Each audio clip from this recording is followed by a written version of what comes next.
Hi everybody. So this is a ongoing project.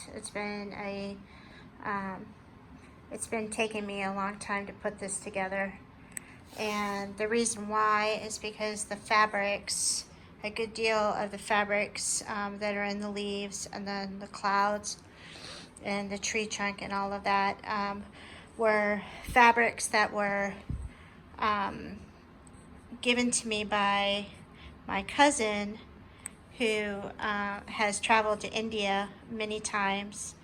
And so they were looking for a way to have all of these very special fabrics incorporated into a work of art. And so I came up with the idea with the tree to allow me to have all of these different colors in there.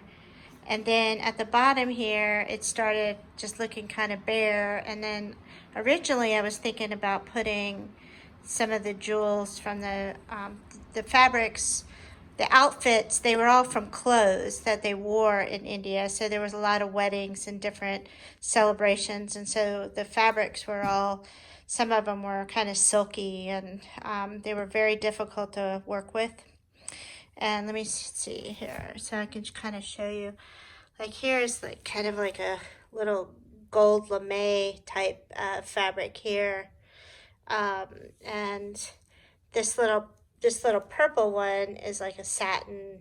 It was very challenging, but the Indian fabrics that were really easy to use were these cottons, because they act just like quilting, the same kind of fabrics that you use for quilting, so they were easy.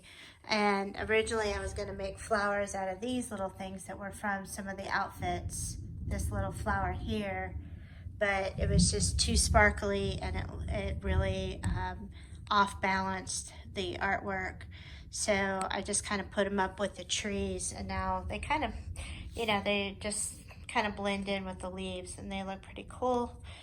But the flowers down here to really balance the amount of colors that were at the top, and then down here.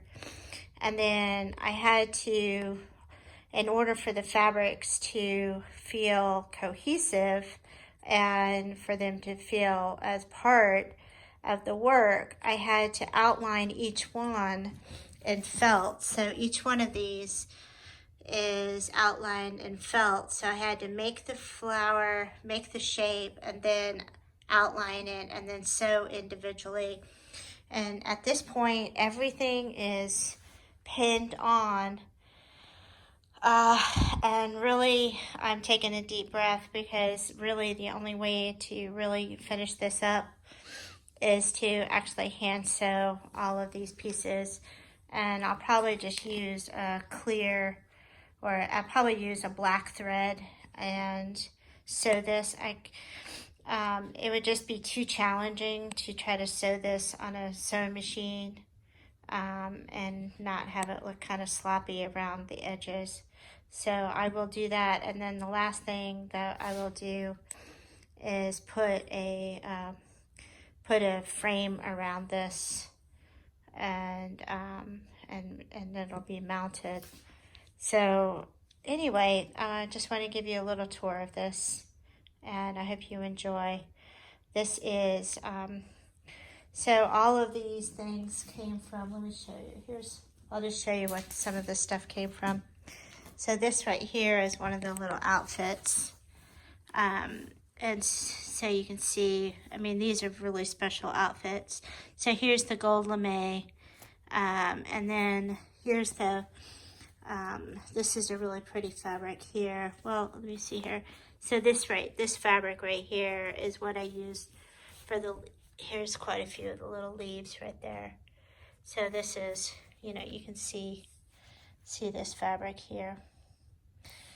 And so this is just one of many outfits that contributed to this quilt. And everything on it is from India for the most part. There is a cute little dress that was made that was from that was Japanese, and you can see this one here. It's a little different. It's like a silk. This one here was really hard to work with. It was just so slick. And then you can see that it frays a lot. The cottons have a tendency not to fray that much. What's cool also is that, you know, in India they do a lot of the batik dyeing and a whole lot of like their stamping. They do a lot of their fabric stamps. And so they have some of the most interesting handmade fabrics. Other than some of the South African type fabrics, India has some of the really unique fabrics as well. All right, so let me let you go, and I hope you enjoy. I'll let you see the final when this is completely done. I'll let you see it. Enjoy.